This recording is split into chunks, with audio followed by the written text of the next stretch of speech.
Welcome to everyone to the sixth part of our seven-part series, Cry of the Earth, Cry of the Poor, on the fifth anniversary of Pope Francis's encyclical on the environment, Laudato Si, Care for Our Common Home. I'm Jeffrey Burns, the director of the Center for Catholic Thought and Culture here at the University of San Diego. It's my pleasure to welcome you to this great panel that we've put together for tonight. Tonight's event is sponsored by the Harps Center for Catholic Thought and Culture, the Department of Ministry for the University, the Strategic Pathway for Care for Our Common Home, and the Department of Environmental Sciences and Oceanography. We're pleased that you could join us. The previous 6 segments have all been recorded and are available on the Center for Catholic Thought and Culture's YouTube channel, so you're welcome to view those. Tonight, as you view the talk, you might want to put your view on speaker, as it will provide the best viewing for you. So without further ado, let me introduce my esteemed colleague, Dr. Michel Boudrias. Welcome, Michel. Thank you, Jeff. Welcome, everyone. I see a lot of familiar faces, and it's wonderful to see you all here as you continue with us on our journey through Laudato Si at 5 years. Tonight, we're focusing on chapter 5, and if you look at the subtitle, it's really sort of what are we doing? And so we've brought in 3 people on our campus who are doing a lot of work in the spaces related to care for our common home. Our 3 speakers today are Darbi Berry, who is a program manager in Souls and our nonprofit institute, and works on many projects that you'll hear about today related to climate change, social justice, and equity. Trey McDonald, who is the director of our Office of Sustainability on campus and has been working for years on connecting with students as well through a program called Campus as a Living Lab. And John Loggins, who is the Director of Community Engaged Learning through the Mulvaney Center. And John has been doing a lot of work with local as well as international communities. So the format will be similar to what we've done in the past. Our speakers will each speak for about 10 minutes. They will then engage amongst the 3 of them, and then we'll open the floor for questions as you normally do. You will send the questions to me, and I will then direct them to the speakers. So without further ado, the floor is yours, Darbi. Awesome. Thanks so much, Michel. Hi, everyone. Thank you so much for having me. Again, my name is Darbi Berry, she, her pronouns, and I'm really grateful to be here today. So I am going to share my screen with you all. So hopefully you can see that. Michel, you're the only one on my screen, so if you could give me a head nod, that'd be great. Awesome, great, thanks. So again, I am the program manager for the San Diego Regional Climate Collaborative. Specifically is a program underneath the SOLS, so the School of Education and Leadership, and the Nonprofit Institute, which is housed underneath SOLS. This is a program within that organization that I have been working on for the past 2 years. So really excited to share that with you all today. Specifically, the Climate Collaborative. So I'll just take you through kind of this presentation. So the San Diego Regional Climate Collaborative, we're actually celebrating our 10-year anniversary. And a lot of that time has been at USD, but we've been under the Nonprofit Institute since 2018. But we are a regional network. So we are a membership agency supporting to local jurisdictions and local regional governments. So 17 of the 19 local cities in the San Diego region are members, as well as special jurisdictions like the Port of San Diego, the Airport Authority, and others. So we're really well connected with all of those individuals and leaders who are doing kind of our larger scale planning. Also to mention the University of San Diego, of course, but also the other institutions in the San Diego region of San Diego State and UC San Diego are a part of this membership. So really wide audience base. And so we really like to take our work that we're doing, both here at the University of San Diego and start to kind of spread it out. So really hosting ourselves as an anchor institution to support our work outward.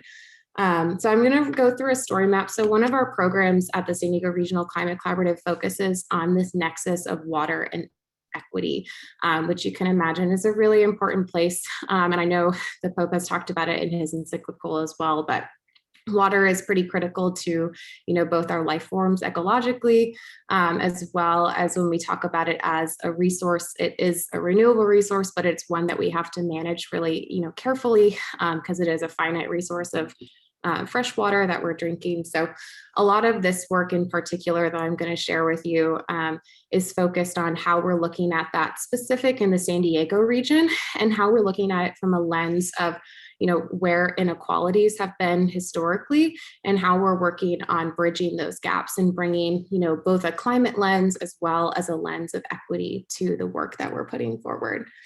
So just bringing you in, for those folks on the call who aren't familiar, San Diego is a really beautiful place, and a lot of us live here for good reason, but we are a really also unique place in that we are along the US-Mexico border.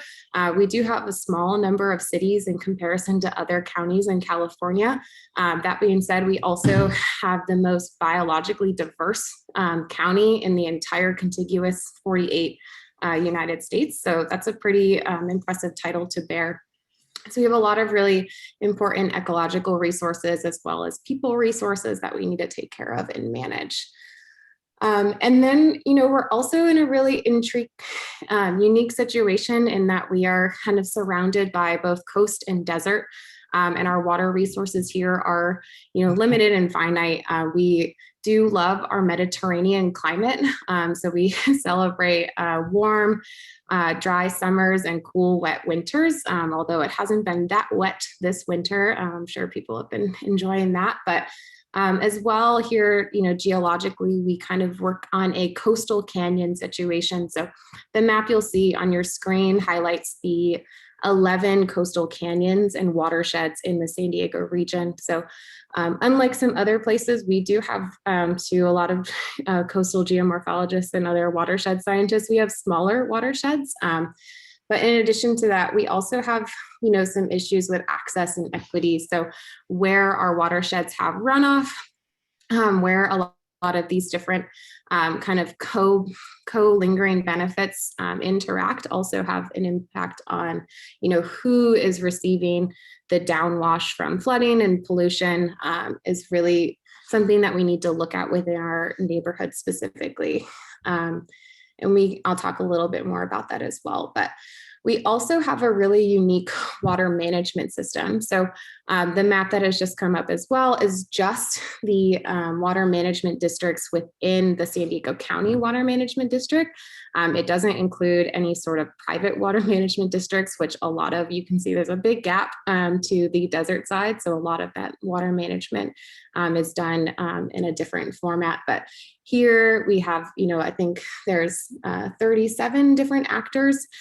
So it's, a really intricate system of who's in charge of water, who's putting costs on water, and who also has access to water when we think about turning on our tap, right? That's something that we all do every single day. It's something that we all need to do every single day in order to, to cook and clean and do what we need to do. So thinking about who has access to that and who has access to that in a way that is economically viable and economically fair is something that we started to look at in this story map as well.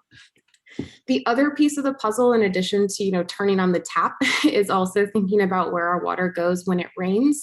So if you're not in San Diego, we do get rain here, but when it does rain, it rains a lot.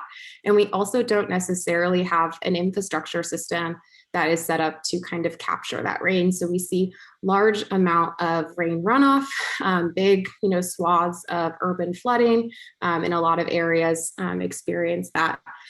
Even a couple of weeks ago in downtown San Diego, there was some pretty, intense flooding down there in different buildings and municipal buildings that, had to have their power turned off. So thinking about those different types of things, especially when we start to bring in a lens of climate change, right? So there's a lot of different factors there. And so just kind of diving in a little bit more into this nexus of water and equity, right? We have both changing climate. So, where it's raining is definitely going to change. The California Fourth Climate Assessment from 2018 predicted, that San Diego County, as it is right now, actually has the highest rate of variability in rainfall of any other county in the contiguous 48 states. So, another award for us there. That being said, they also found with different changes in climate, that variability is going to go up. So the years where we have a drought, that drought is going to get more extreme. And then those years where we have rainfall, those rainfall events are going to get more extreme. So the changes in runoff and different impacts are going to be much more variable that we're going to have to deal with. And then thinking about who's going to have to deal with this. So what communities are on those lines?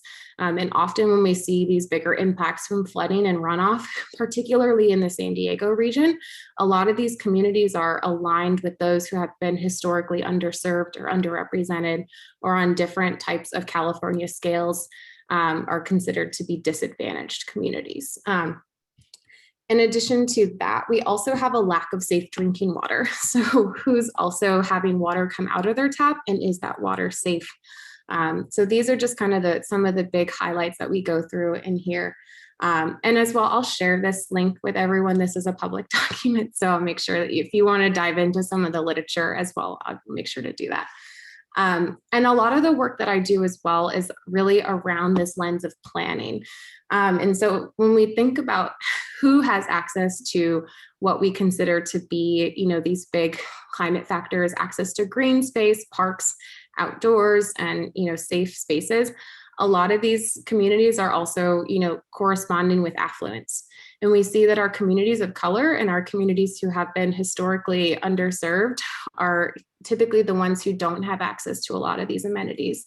And then when we bring in a lens of climate, these are the places that we're also, talking about as solutions, right? So when we have not just thinking about floods and rainfall, but also thinking about events like urban heat. On hot days, where do you go? To a shady park. If you live in a community that has been, historically underserved, you may not have that close to you. And I think that this image on the screen here is really critical for those of us who live, in San Diego and are familiar geographically.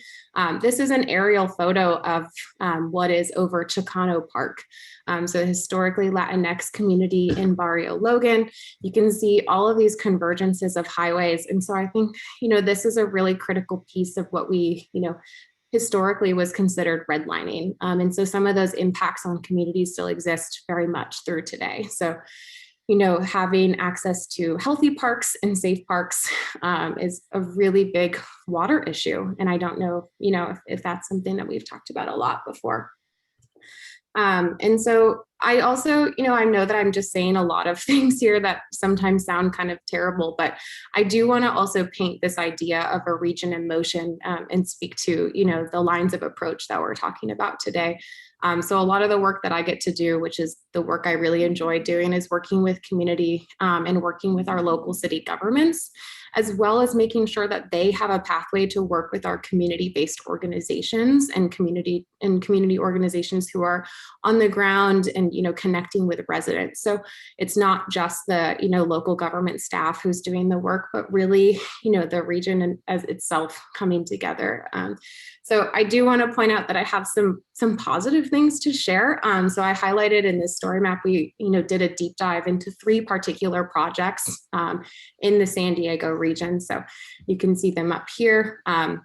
The first one is in National City. And I do want to highlight that all of these projects received funding through a California proposition grant that was specific to disadvantaged communities. So a lot of these projects had to be built in areas that were, had been experiencing historic inequities. So the first project was in National City, Paradise Creek. So they took, what was historically, an under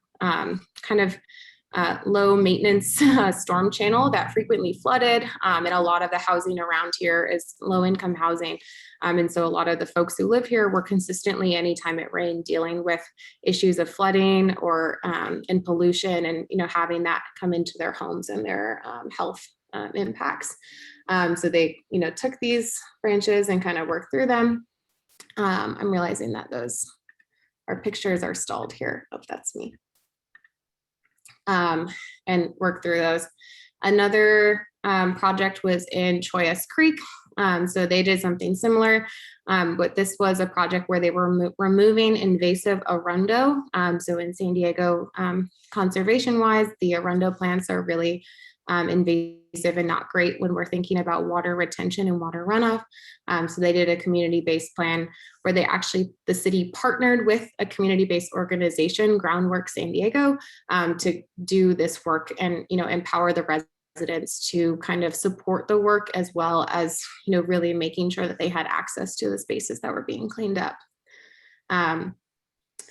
And then kind of thinking, forward, California has really been a model for a lot of other places when it comes to, doing work on climate. But I think we also have a really good opportunity to become a state who also makes a space that we're doing something really great when it comes to equity. And so, one of the things that we wanted to highlight within this story map was, what is our legislation at the state level doing to highlight these inequities, and what is their action plan to really get projects on the ground and work with city governments to achieve those goals?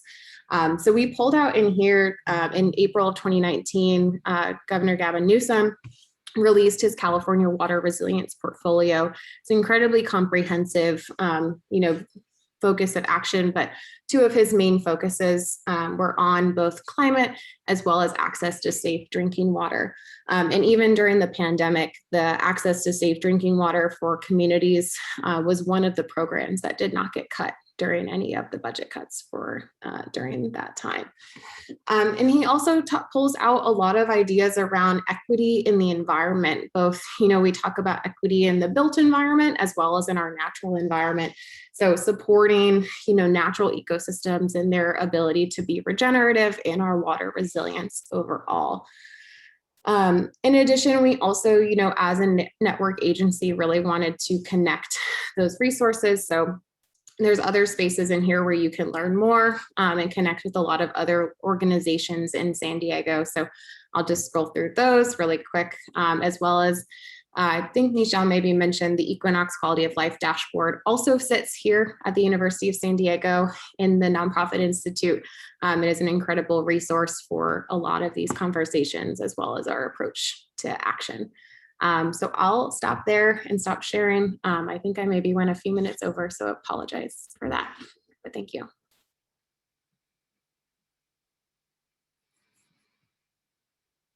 Trey, up to you.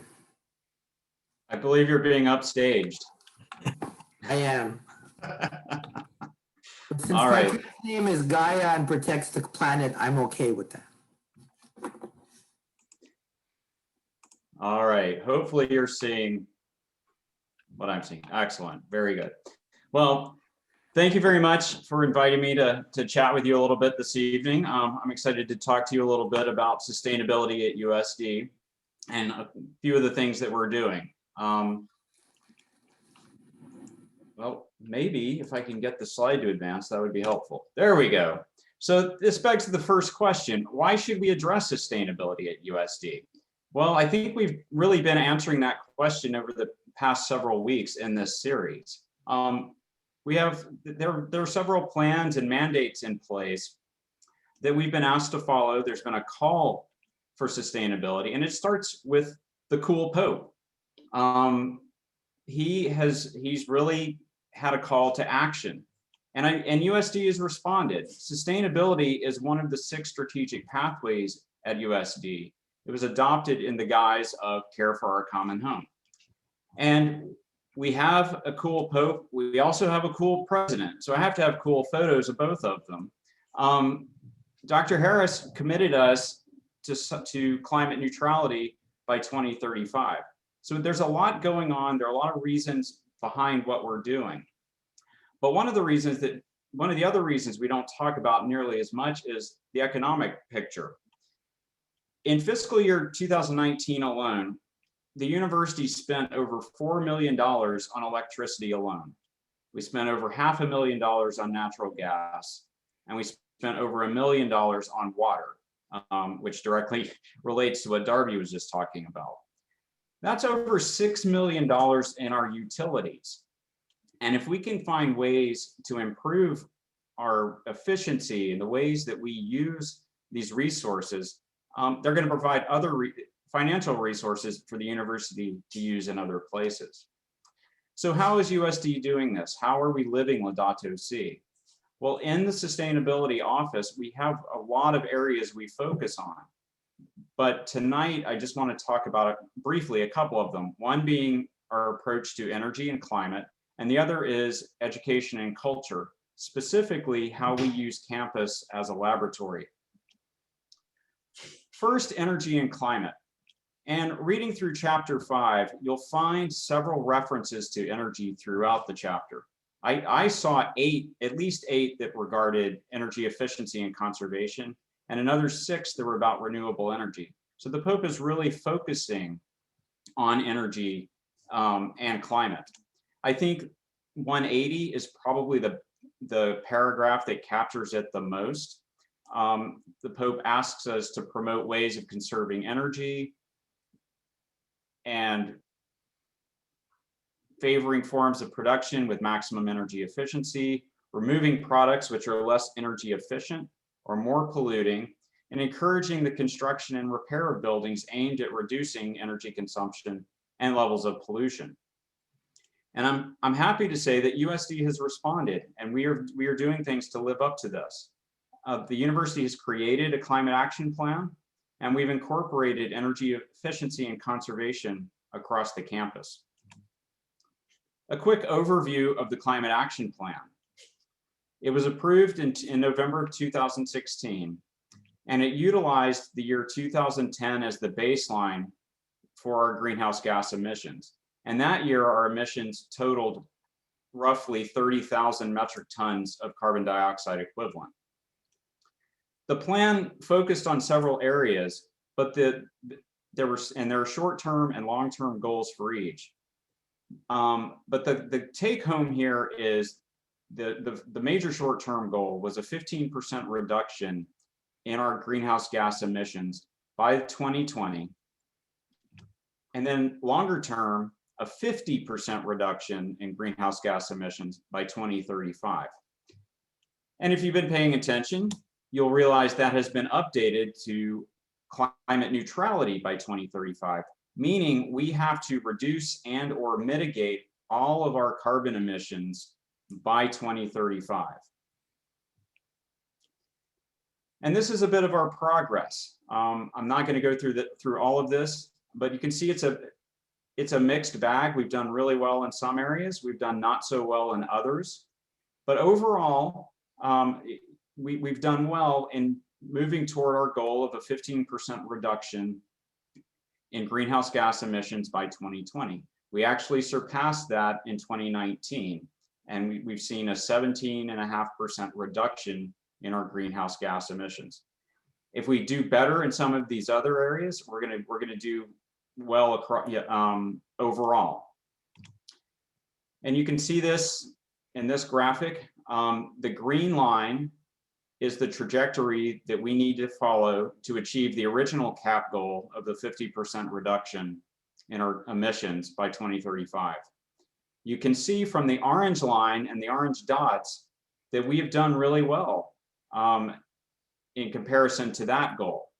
But then you look at the bright blue line, and that's the updated trajectory for climate neutrality by 2035. And we're still under it, but you can see it gets much more aggressive starting this year. And so we are going to have to implement new and broader measures. One of the areas we've done really well in is our energy consumption. And you can see from this graphic that we have reduced our energy consumption over 35% over the last decade. And that is with new construction on campus. We've added several, tens of thousands of square feet of buildings over that decade, and we've still managed to see these kinds of gains. And that shows up when you break down our greenhouse gas audit. In 2010, roughly 53% of our greenhouse gas emissions came from our energy consumption. Fast forward to 2019, and that was down to 40%. But as well as we've done from a greenhouse gas standpoint, we've also done as well, and probably even better, through our economic results. We've seen over $11 million in avoided costs in energy alone over the last decade. And our water consumption, or our water efficiency, has led to roughly $670,000 in savings since 2013. From an energy standpoint, one of the things that we've done is we've installed ways to generate our own electricity on campus. In the lower left, you'll see a fuel cell. This is a 1 megawatt unit on campus that has saved us over $1.6 million in just over 3 years. And the solar installation, there are 11 buildings on campus that have solar, has saved us over $600,000 in roughly 9 years. And this is just another way to look at our savings over time. So the other area I want to touch on is how we use campus as a laboratory. Laudato Si also calls for this, and I pulled this paragraph out because I thought it really spoke to using the campus as a laboratory. But political and institutional frameworks do not exist simply to avoid bad practice, but also to promote best practice, to stimulate creativity in seeking new solutions, and to encourage individual or group initiatives. That sounds to me a lot like a college campus. And I'm really happy that we have been able to do some of this work and are looking to build on it. So when I say using the campus as a laboratory, what I'm getting at is that students get the opportunity to work with faculty, staff, and outside experts to help solve challenges on campus. They get to learn practical skills and apply knowledge from the classroom. They do this through class-based projects and proposals, and also formal internship opportunities. And the added benefit of this is to help break down the academic operations silos that are prevalent on campuses across the country. And it gives staff and faculty the opportunity to work together along with students. So I want to run through a few examples of the work that we've seen on campus that students have been heavily involved with. The first one is a study of dormitory energy use. The student did an analysis of electrical use in the dorm rooms, and she discovered that male students use more energy per capita than female students, and it's because of video games. A second group from a supply chain management class assessed the USD computer leasing program, particularly the economics of that program. And based on their analysis, USD made the decision to move from a 3-year computer lease model to a 5-year purchasing model. And this is going to generate annual savings for the university of $500,000. And the final project that's class-based is focused on the drinking water on campus. Some of you may know that up until recently, there were 5-gallon water bottles that were delivered constantly across campus that looked a lot like that. The analysis was done to figure out if going from those to standalone filtration units would provide any benefits. And it did. The results of this study showed that eliminating these and moving to the filtration units would get rid of the greenhouse gas emissions that come from the trucks that came onto campus multiple times a day and generate savings to the university of over $50,000 a year. Finally, I want to talk about internships. And the best example of that really ties to what we talked about at the beginning of this. USD is creating an energy master plan that's going to serve as a roadmap for us to get to carbon neutrality by 2035. It's going to be the backbone of our new climate action plan that we hope to be working on this year. we got 2 engineering students involved, and they interned with the engineering company we've partnered with to create this master plan. And the 2 students did analyses of potential lighting upgrades to LED systems, and also looked at our kitchen equipment to see what the feasibility was to move from natural gas powered to electric kitchen equipment. And they surveyed these, they did analyses, they ground truthed the inventories that we had on hand to make sure that we knew all the equipment that we had on campus. And from that, they were able to calculate energy use, both existing and potential savings, and also the financial paybacks. And I'm really excited to say that their work and their results are a part of this master plan that we're going to be implementing starting this year. And there's a lot more to come. As I mentioned, we are going to be implementing the Energy Master Plan. Within that, we worked with the engineering firm to develop specific projects for students to be involved so that they can help own this master plan and own the carbon emissions reductions that we're working on. And I've been working with over 10 faculty members across campus on varieties of campus as a living laboratory, and looking to expand that even more. And and so I'm really excited about these programs, and I hope that you will follow our progress, and you can use any of these web platforms that we're on. So with that, I want to thank you again. I'm looking forward to hear from John, and then from you as the audience in the Q&A. Thanks, Trey. And now John Loggins is going to take us from what we've been doing at USD itself in San Diego and talk about the deep connections we have with communities. John, it's all yours. Thank you, Michelle. Peace and love, y'all. My name is John Loggins. Michelle, I'm not known for my brevity, so I'm setting myself on a timer. And if you need to, you can rein me in. I have a short video to show about one of the programs that we do that has these deep relationships. But what I want to do is really kind of engage and share with you about USD's approach to engaging with the community. I myself am a 2-time alum. I graduated originally in '95 with undergraduate, in 2012 again with my master's in leadership. And in between, after I graduated from undergraduate school, I ran off and joined the Peace Corps. I was in a wonderful place in Kingston, Jamaica. The city was wonderful. My role there was challenging. I worked at a jail for boys, and anytime you're in any developing country working with incarcerated young people, it's going to be a challenge. But that experience was incredibly meaningful for me. I was called to join. I felt pulled to it. My father was in the military and really instilled in me a sense of service and community, and something that I really wanted to do.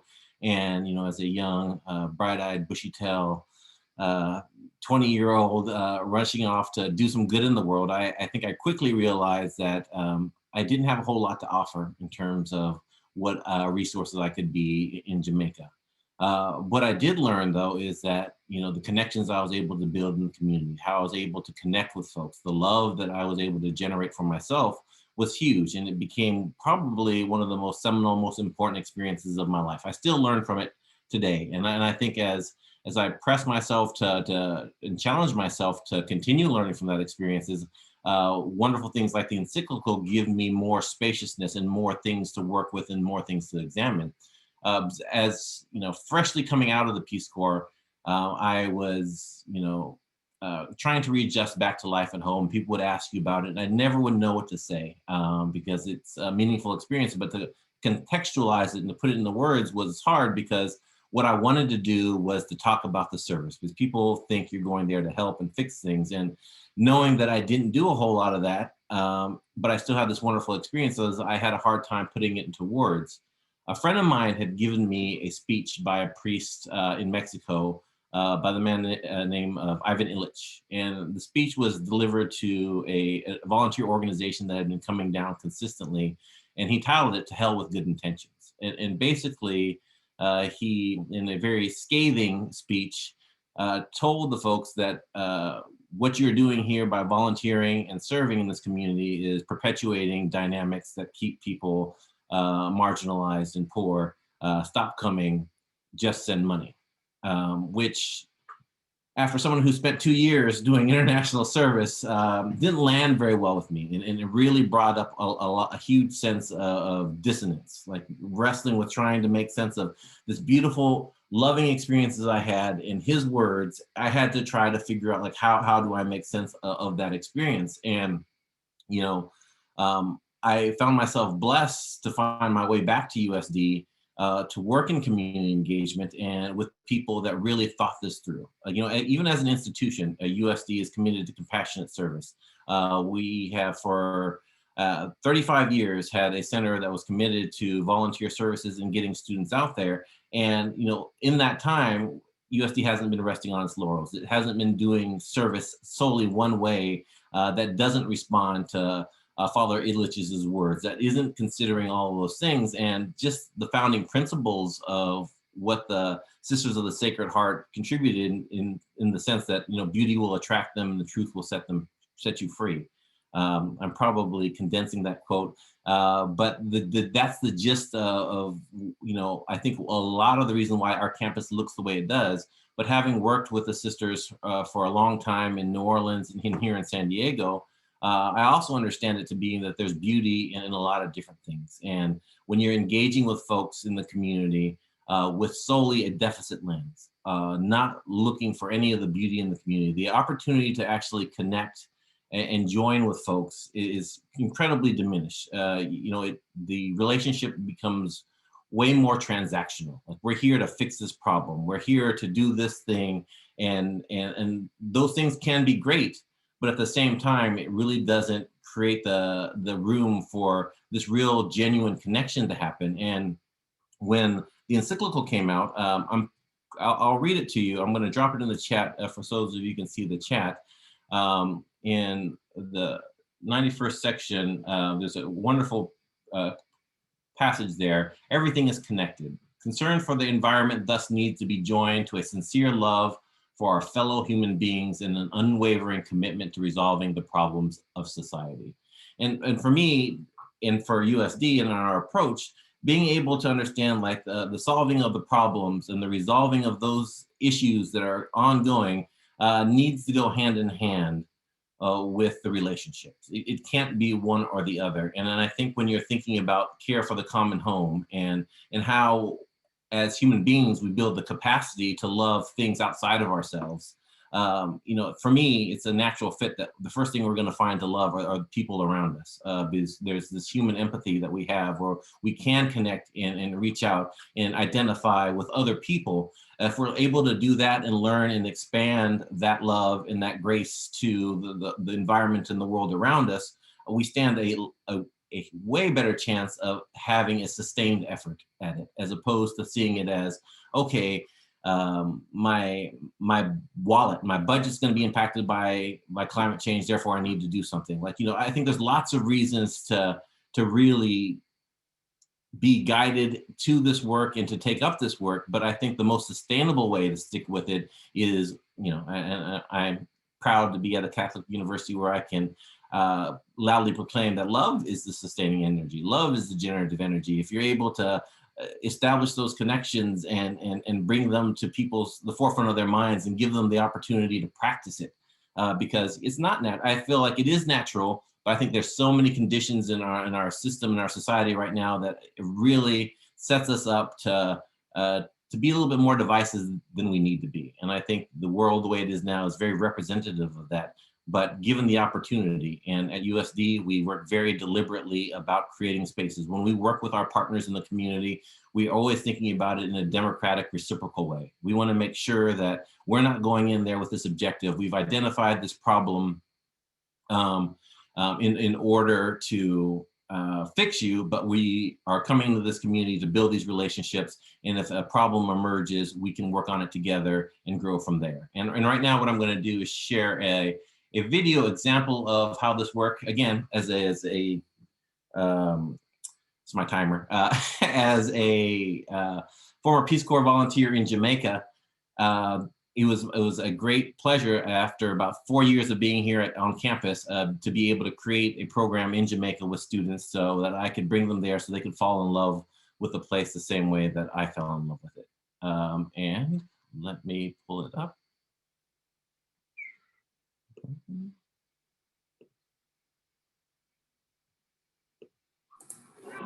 You see that? What we've done is put people together, and that energy that draws them back is something that's, all about Jamaica. USD's community service learning in Jamaica, reaching out. I love the place so much is because I did the Peace Corps here, and since I've been doing service learning through USD and working with different communities around San Diego and all over the world, I've come to the realization that it's more about being connected to people, more about building relationships, more about just taking the time and finding love for a community and going with what emerges out of that. We as a community come together and we try to do whatever we can, Melvin Thompson has literally and figuratively helped pave the road here for USD. The only access road into his community needed repair. So USD students lobbied local government to make improvements. Now, children and adults can get to their schools and work much easier and faster. Which is a dream come true for us, As community liaison, he identifies what the local needs are, and then students take part in the projects. USD is more than a family, They're treated me well, my community, it's always good. Everyone plays soccer. USD students help clear this soccer field. Then they convinced local business leaders to allow it to be used for more than just sports. It's become a vibrant place that invites different communities to come together. We put together a cleanup program, get the community together with us. It's my responsibility to keep the field this clean. Deep connections have opened up people's hearts and homes. Just being in that place and being surrounded by authentic Jamaican life was an enriching experience. Caring and compassion continue from the community into the classroom. Still, he felt a kinship with other people who were protesting the movement. Coursework focuses on literature and sociology. For me, it really is about getting students out of their comfort zone to recognize that they exist with others and among others in the world that are both similar and different, and being able to come to grips with that. They see the community here, and it's it's not a utopia certainly, but they see how people engage and interact with each other here, and they see how people help one another here. They really care. I have to say, they really care about what they're doing, about the community. A lot of learning also happens at the place of safety, a home for displaced and abused girls. Each year, the girls are treated to a day at the beach. Seeing the interactions among everyone, seeing the girls bonding with the other students that are here, and seeing the friendships that are forming right in front of your eyes. They're now in a place where, right here, this location, it's not school, it's not home. They get to do what they want today. It's their day, and they don't get many days like that. Whether it's sadness or joy, it's still good learning. It's still good opportunities for our students to expand their margins and become more developed, more well-rounded people, more justice-oriented people, more activated to do good things in the world. And I think that's where we want to make students. We want to make them into change makers. Jamaica is all about community, connections, and caring. And that causes USD students to keep coming back. What we say in Jamaica is a spirit take. If my spirit, mixed with your spirit and becomes one, and I'm comfortable, you're comfortable with my community, with the people of Jamaica, what else could we need? I think the people is. Thanks, John. We've shared so many stories tonight, so I think I'm just going to turn it over so that we can open it to the audience You know, when we started our journey with Laudato Si, we talked about three major messages that Pope Francis shared with the world. That climate change was real and affected people and the environment, that disadvantaged communities were being impacted more than most, and that we need to work together to solve those problems. And one of the reasons we wanted to talk to you today about what we're doing at USD is to show you the commitment that goes at the people, planet, place.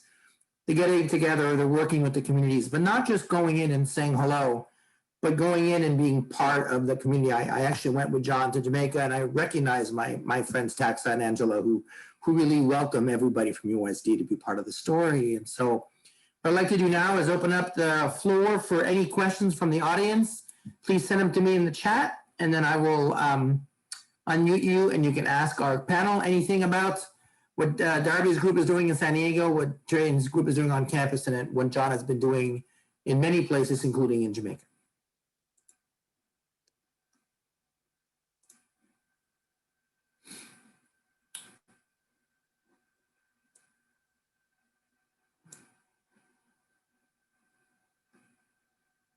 Come on, they were good, but there used to be some questions from the audience. Steve, go ahead, please. Steve Sender. I think you need to unmute him, Michel. That's correct. I do.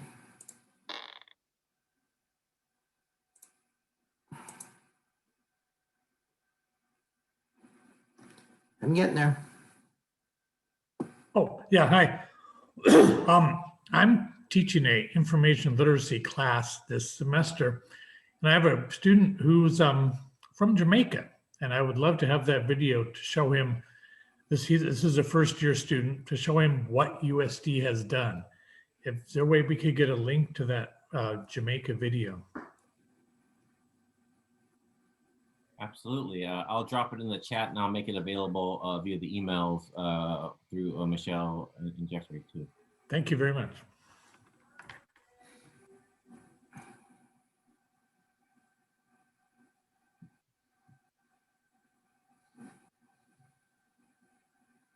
Well, Trey, I'm going to ask you a question. In addition to trying to get the students engaged and see what it does for campus, how do you see taking that and connecting to the community?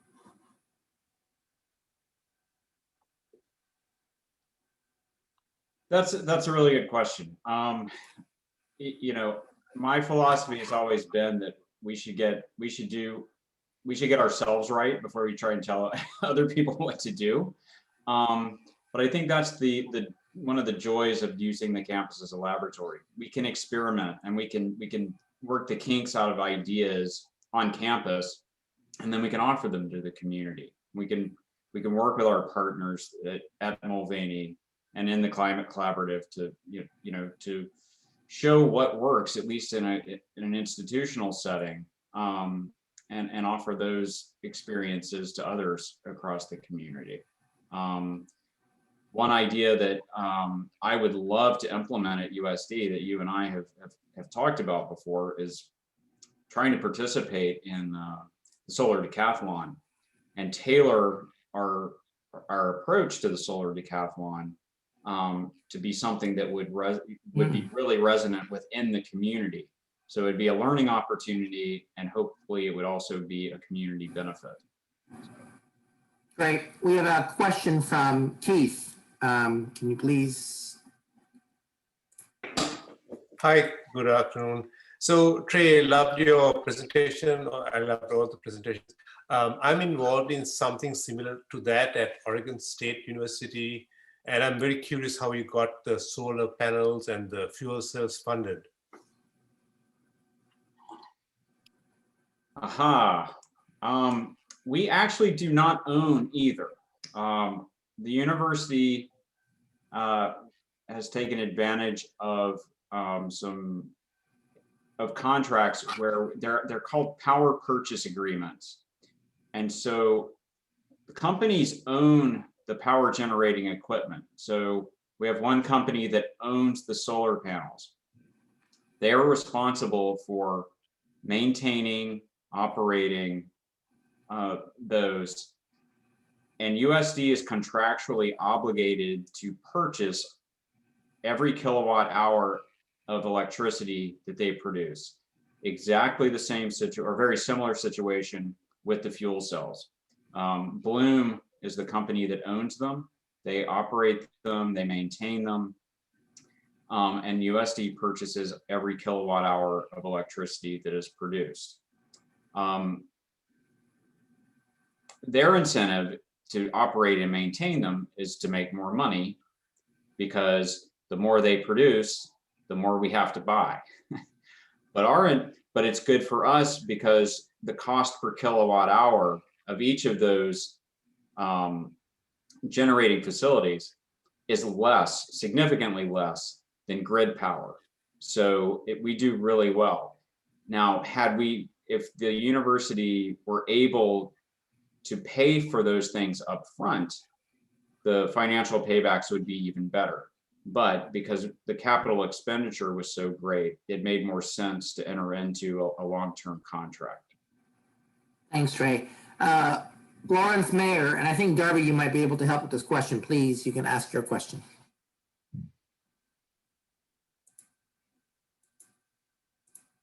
You should be able to unmute yourself right now. There, I'm unmuted. Yeah. You're muted again, Lawrence. Lawrence, you're muted. There you go. All right. Okay. Yeah, I wanted to know if there are real projects in the works to store water from rainfall, or if this is more of a dream, because so much of it goes straight to the ocean now. Yeah, I can absolutely take that. Thanks, Lawrence. That's a great question.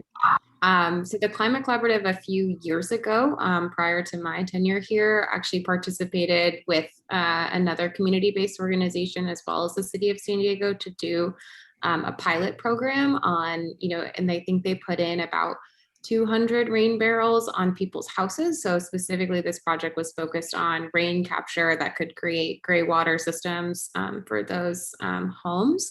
And so that's kind of one scale of things. But when we also, there's, kind of another movement, and there is some resources within the story map, which I dropped in the chat, specifically by Coastkeeper San Diego, is a local nonprofit organization here in San Diego. And they've been working a lot on trying to get some more incentives and, push different cities to kind of install these what are called stormwater capture systems. So really, trying to take up what you're saying here. Yeah, we do have a lot of rainfall that just runs off into the ocean. And also, along with it goes with, whatever's on our streets.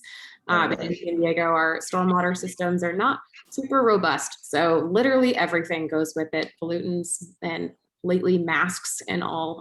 So there are some movements and a lot of advocacy groups in the region.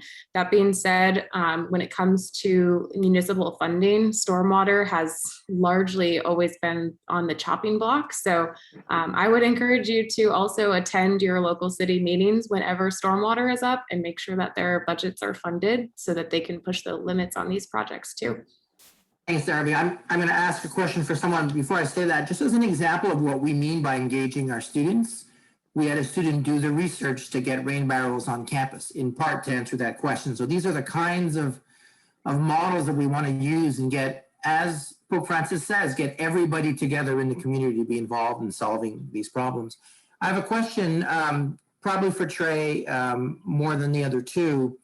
The efforts and success of the efforts tonight have been remarkable. But when USD implements changes and installs new technologies, what measures do we take to ensure that we're not merely transferring ecological problems to other shores, like the production of solar panels and all these other problems? So what do we do to try to avoid that component of becoming green? Trey, probably get that first, and John, if you want to add, that'd be great. That is a terrific question. And it really gets to the approach we're going to take in our new climate action plan. I'm as guilty of this as anybody in sustainability, but the early efforts at climate action planning really didn't take that into much account. It was really focused on greenhouse gas emissions. As the field has matured, as we've looked at things more holistically, these issues have certainly come to the fore. And it's something that we've heard from our students as well, that we want to make sure that whatever we do is not only focused on the environmental good, but we're looking at the social good. And that's going to be something that we incorporate throughout our discussions of across the climate action plan. You know, there's a big movement now to really properly dispose of solar panels when they get to the end of their useful lives. It's something that we're going to have to face with our third-party vendor who owns the panels on campus in about 15 years when the contract is over. What's going to happen with those? You know, you've probably seen reports in the news of, you know, what do we do with these monster wind turbine blades when those break? There's not a good way to recycle those right now. So the whole community is looking at these issues, and there are no easy answers. But first and foremost, we've got to pay attention. We've got to understand what the impacts are. We're doing that, and then we can move forward with how do we avoid those impacts. Let me make a quick comment, and there's one last question to share. When we went through, and I was there before Trey was, when we went through and got the solar panels, we actually did a very careful vetting of the companies connected to the community. So I think the question is a very good one, because it should be part of every component of the purchasing as well as the maintenance and the disposal. Karen, you can ask your question to Trey if you would like. You can unmute yourself. Okay. Is the greenhouse gas, are the greenhouse gas metrics used by USD standardized, or are they unique? What other groups are monitoring their emissions? And are the results of such studies available somewhere as online? Thanks for the questions. We actually work with EPIC, which is the Energy Policy Initiative Center, which is part of the USD Law School. They do climate action planning and greenhouse gas inventories across the region. So they've been hired by several municipalities to help develop climate action plans and greenhouse gas inventories. So it's a methodology that's very similar. So no, it is not unique to USD. What probably is unique is my office is the one that leads the data collection, and we submit the data to EPIC for their for them to run the analyses. Sorry, what was the second half of the question? Where's the data available, Trey? The data, we don't have the most recent greenhouse gas inventory online yet, but previous ones are available on our website. Let me pull up that and I will put it into the chat. And Darbi, could you add? Yeah, please. Yeah, I was just going to add to that, Karen. A lot of the work that I do is with local cities and agencies on their climate action plans specifically. So I also just dropped a chat in the link to another story map that my organization put together last year, where you can look at all of the cities in San Diego who have climate action plans, and then specifically what measures they're taking to reduce their greenhouse gases, and it dives a lot into the realm of energy efficiency. So hopefully you'll find that insightful. Great, thank you all for the panelists. Mark, it's up to you.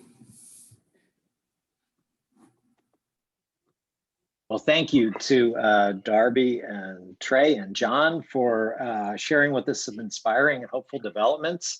We hope that you'll join us next week for our final session, where we have a special guest, Mitch Tomashow, is going to come and lead us in a bit of a conversation about where do we go from here. Leva Chung will be our respondent. Once again, if you haven't seen any of or if you've missed some of the previous ones, they are archived on the CCTC website. And please do spread the word. One other thing we probably should mention is that we're not just going to leave it here after the study, right? This is sort of our launching pad for what are the next steps as we take this forward. Mitch gave us a good start in terms of talking about our climate action plan, but we're thinking creatively, and we can use all of your ideas as we continue to try to live the challenge of Laudato Si. So thanks for joining us tonight, and thanks again to our panelists.